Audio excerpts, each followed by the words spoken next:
বিশ্বের বিভিন্ন দেশের জাতীয় ফুলের নাম জানুন। ভুটান নীল পপি, ভারত পদ্ম, পাকিস্তান জুঁই, বাংলাদেশ শাপলা, ভিয়েতনাম পদ্ম, চীন পিউনি, শ্রীলঙ্কা নীল শাপলা,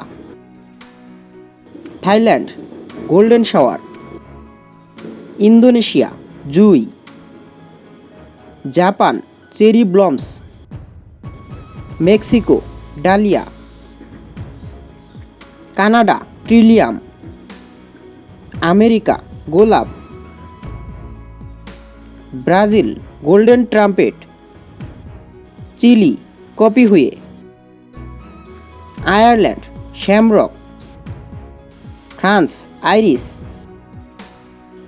নেদারল্যান্ডস টিউলিপ, দক্ষিণ Africa king protea, German cornflower, Spain carnation.